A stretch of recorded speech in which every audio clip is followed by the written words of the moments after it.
প্রিয় ঢাকা উপজেলা বিএনপি এবং সংগঠনের সম্মানিত নেতৃবৃন্দ, সবাইকে আসসালামু আলাইকুম।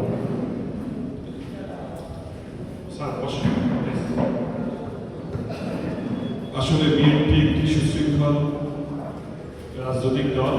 তো আমরা সবসময় দলীয় কর্মীদেরকে মূল্যায়নে বিশ্বাসী। তো আমাদের আজকে যেহেতু নির্বাচনী কার্যক্রমটি কমিটি এবং মিটিং দিয়ে শুরু করেছিলাম, তো নির্বাচন পরবর্তী আমাদের যে পর্যালোচনা সভা যেটা আমাদেরকে আসলে নির্দেশনা প্রদান করা হয়েছে, তাই আলোকে আজকে এই নির্বাচনী পর্যালোচনা সভা।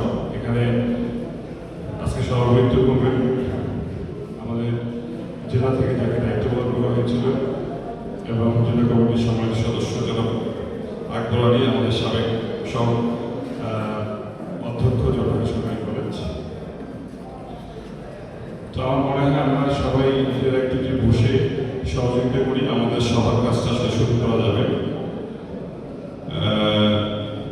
নির্বাচনী এজেন্ট হিসেবে আমি আপনাকে যেটুকু বলবো যে আপনাদের প্রত্যেকেরই বিভিন্ন ধরনের অবজারভেশন আছে, কথা আছে। আমরা দায়িত্ব নিয়ে শব্দ চয়ন এবং ভাষার মাধুর্যপূর্ণতা রক্ষা করে এবং বাংলাদেশ জাতীয়তাবাদী দল বিএনপির যে দলীয় অবস্থান সেটাকে সমন্বিত রেখে আমরা আমাদের বক্তব্য দিব। আমরা এখানে কাউকে হেরো করার জন্য বসি নেই। আমরা আত্মসমালোচনা হতে পারে, আমাদের দুর্বলতা হতে পারে, সেটা আমারও হতে পারে, প্রত্যেকেরই হতে পারে। এই বিষয় নিয়ে কথা বলবো। তা আমরা শুরুতে পর্যালোচনার মাধ্যমে আমাদের আজকের এই পর্যালোচনার কার্যক্রম শুরু করবো। নির্বাচনী পর্যালোচনা সভা। ধন্যবাদ সবাইকে।